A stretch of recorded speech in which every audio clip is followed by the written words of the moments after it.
talking about the courts of heaven. The courts of heaven, if you followed this series, you would have understood what the court of heaven is. It's a spiritual dimension that addresses earthly issues.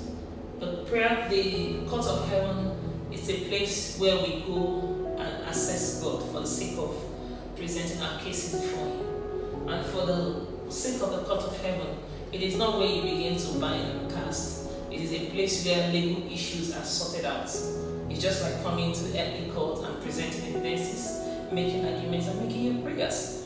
So if you're able to show the courts the reasons why the case is brought before it can be swinged in your favor, you have your prayers, or you have what it is, your claim.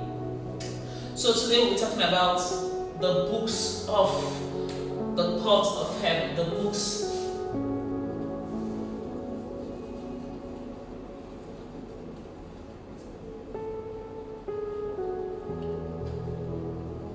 If you've also followed my series before now, you understand that I've talked about the books of the court of heaven.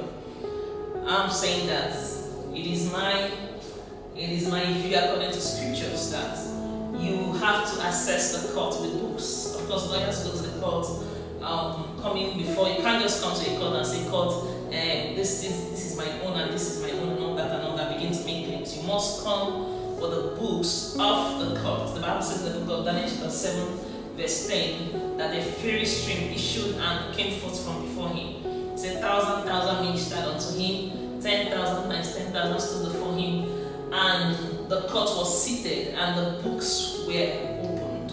So for everyone who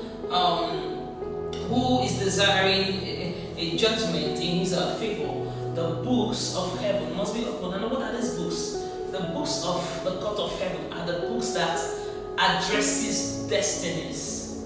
I've talked about it in my previous video. If you're looking at assessing the court of heaven, you understand that Jesus was a word made flesh. It was a written word, according to the book of John chapter 1 verse 14. God was speaking, saying his word was made flesh and dwelt amongst us. In Genesis chapter 1, God said, let us make man in our image. So before God made man, there was a council in heaven. As soon as that council was concluded, they were written in a book. So if you look at individuals, nations, kingdoms, they were all written down in a book. What does it mean? It means that what you become, what I'll become, were all embedded in our book. And the reason why a lot of people are yet to understand or to find destiny is because they are unable to grab their book. And like I said before, the contention is in the book. The contention is in the book. Had Jesus not prayed for Jesus, of course, prayed for Peter, and Peter became a monumental destiny propeller.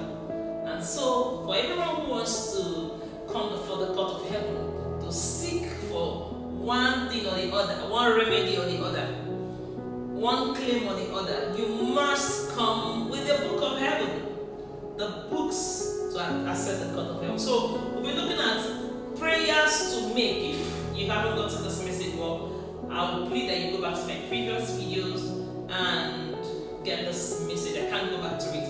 For today, we are looking at prayers to accessing the books of heaven. Prayers to accessing the books of heaven. I've said to you that the books of heaven are books that contain the kingdom, destiny, and agenda of everyone. I don't understand how I will succeed without knowing what is in my book. If I'm coming to the court of heaven, for instance, I should be able to talk to God based on what is contained in my book. Of course, you know that there are protocols to assessing every court. Even the earthly court, there are principles to assessing it.